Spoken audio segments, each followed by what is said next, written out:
नमस्कार दोस्तों आज हम लोग बात करने वाले हैं ओम प्रकाश वाल्मीकि जी की प्रसिद्ध आत्मकथा जूठन का पहला खंड। जूठन को हिंदी दलित साहित्य की एक विशिष्ट उपलब्धि के रूप में बहुत ही ज़्यादा ख्याति प्राप्त है।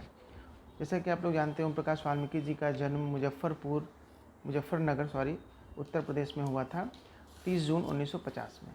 इन्होंने कई सारे दलित साहित्य के ऊपर कई सारी किताबें इन्होंने लिखी थीं और इन्होंने जो संघर्ष किया, इन्होंने जो अनुभव किया अपने निजी जीवन में, उन सब के ऊपर, उन सब की संस्मरणों के ऊपर, उन सब की कहानियों के ऊपर उन्होंने ये किताब लिखी है। आइए हम लोग इसमें बात करते हैं।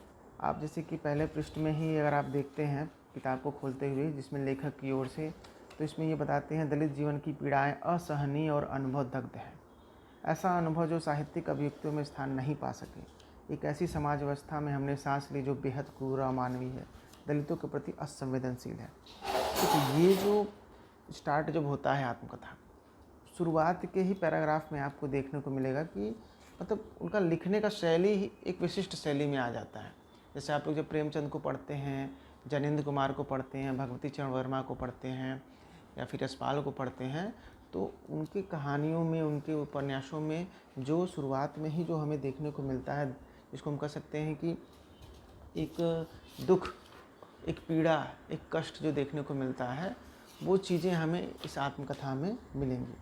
भले ही यह दलितों के ऊपर बेस्ड है, लेकिन इसमें आपको बहुत सारे पेजेज ऐसे मिलेंगे जिसको पढ़ने के बाद आपका मन विचलित हो जाएगा कि हम लोग उस समय में किस समाज में जी रहे थे, किस तरह की हमारी सामाजिक कुरीतियाँ व्याप्त थीं। क्योंकि आज के दौर में तो हम लोग रोड पे चल रहे हैं, क्या खा रहे हैं, कौन क्या बेच रहा है, कैसे क्या चल रहा है, ये उतना कोई ध्यान नहीं देता है। ख़ास तौर से शहरों में तो इस पर ध्यान नहीं दिया जाता है।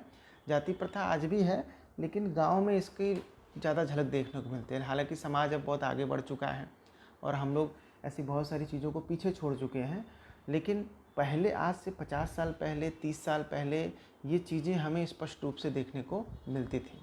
क्योंकि धीरे धीरे देखिए समय बदलता है, धीरे धीरे व्यक्ति बदलते हैं, लेकिन जो उस समय में दलितों के द्वारा जो पीड़ाएं झेली गई थी, उसमें से बहुत सारी चीज़ें आपको इस किताबों में की आत्मकथा में मिलेगी और बहुत ही विशिष्ट तरीके से लिखी गई मिलेंगी। ठीक है, जैसे कि वाल्मीकि जी जो थे, ओम प्रकाश वाल्मीकि जी, ये हिंदी साहित्य से इन्होंने एमए किया हुआ था। तो इसकी बहुत सारी चर्चाएं भी की गई हैं। ऐसे बहुत सारे पेजेस आपको इसमें मिलेंगे जो बहुत ही अच्छी है। मैं रिकमेंड करूंगा कि अगर आप हिंदी साहित्य में इंटरेस्टेड हैं तो इस बुक को पढ़िए। और इसमें कुछ चीज़ें ऐसी भी मिलेंगी आपको जो कि समाज का आईना दिखाती हैं। जैसे कि आप अगर आखिरी लाइन में, माने आखिरी पेज पे आते हैं, आखिरी पैराग्राफ में, तो कहते हैं, जाति ही मेरी पहचान क्यों है। वो कई सारे प्रश्न भी इसमें पूछे हैं जो आपको खुद का विश्लेषण करने के लिए, समाज का विश्लेषण करने के लिए अति आवश्यक है। जैसे वो पूछते हैं कि जाति ही मेरी पहचान क्यों है। कई मित्र मेरी रचनाओं में मेरे लाउडनेस, एरोगेंट हो जाने की ओर इशारा करते हैं। देखिए, अगर आप साहित्य पढ़ रहे हैं और अगर आप खुद उस चीज़ों को फेस किए हुए हैं, तो आपको इनकी रचनाओं में ज़रा सा भी एरोगेंट नहीं मिलेगा। क्योंकि जब आदमी खुद कष्ट सहता है, तभी उसको समझ में आता है कि उसके अंदर क्या चीज़ें हैं, कौन सी चीज़ें वो फेस कर रहा है, किस तरह की परेशानी झेल रहा है। तो ओम प्रकाश वाल्मीकि जी लिखते लिखते कहीं पर बहुत ज़्यादा उनके अंदर आक्रोश भी दिखता है। तो ये लोग इसको लेकर के कई लोग आलोचना भी करते हैं, लेकिन कहते हैं ना कि खुद जब दिक्कत परेशानी झेलिए तभी आप दूसरों की दिक्कत परेशानी समझ सकते हैं। तो वही चीज़ है।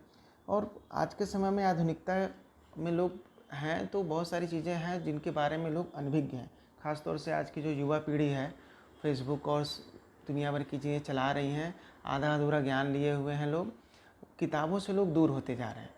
तो ओम प्रकाश वाल्मीकि जी की किताब बहुत ही ज़्यादा विशिष्ट है, इसे पढ़ना चाहिए। जूठन में ऐसे बहुत सारे उदाहरण मिलेंगे, एक तरह से उदाहरणों की एक श्रृंखला है, जिसमें कि वो अपने जीवन के बारे में पूरी संवेदनशीलता के साथ जो चीज़ें, जो परेशानियाँ वो झेली हैं, उसको खुद वो लिखते हैं। और वो ये चीज़ बताने की कोशिश करते हैं कि जिस तरह से भारत की वर्ण व्यवस्था, जिसमें प्राचीन काल से लेकर के बाद के काल तक में जो जो परिवर्तन होते चले गए, जाति प्रथा बहुत ही रूढ़िवादी होती चली गई, ये सारी चीज़ों के बारे में इसमें वर्णन आपको मिलेगा। और वो अपने को, मतलब कि अपनी जाति को असहाय जिस तरह से बताते हैं कि वो किस तरह से वो लोग असहाय थे उनके अंदर आक्रोश भी था, क्रोध भी था और अपने आप को आदमी का दर्जा दिए जाने की सहज मानवीय इच्छा भी थी। देखिए, मैं ये नहीं कहता हूँ कि हर दलित व्यक्ति इस चीज़ को झेला है, क्योंकि शहरों में और गाँव में बहुत अंतर आपको देखने को मिलेगा। अब जैसे आप रोड पे आप निकलिए, आप गोलगप्पा बेच रहे हैं, लोग खाने पीने की चीज़ें बेच रहे हैं, कौन बेच रहा है, क्या कर रहा है, कोई नहीं पूछने जाता। लेकिन आज से 30 साल, 50 साल, 60 साल पहले गाँव की व्यवस्था जो थी, उसमें लोगों की जातियाँ पूछ के करते थे। तो ऐसा नहीं कि सभी एक जैसे लोग थे, लेकिन ऐसी बहुत सी चीज़ें हैं जो इस किताब को पढ़ने के बाद आपको विश्लेषण करने पे मजबूर करेंगी। और इसको पढ़ करके ऐसा नहीं कि उस चीज़ को आज लागू करने की ज़रूरत है, नहीं, मैं ऐसा बिल्कुल नहीं कहता हूँ। जब भी आप कोई साहित्य पढ़िए, उस साहित्य को इस तरीके से पढ़िए कि उससे समाज का कुछ कल्याण हो, वो चीज़ों की पुनरावृत्ति न हो। ये चीज़ें हैं। हर आदमी मानव है और मानव जीवन में मानव का उत्थान ही होना चाहिए, बजाय इसके उनको पीछे करने के। तो अगर आप दोस्तों, आप अगर किताबों के शौकीन हैं तो इस किताब को मैं रिकमेंड करूँगा कि ये बहुत ही अच्छी है। पार्ट 1 भी है, इसका पार्ट 2 भी आया था और ये बहुत ही बढ़िया है। धन्यवाद दोस्तों। इसी के साथ मैं वीडियो समाप्त करता हूँ। धन्यवाद।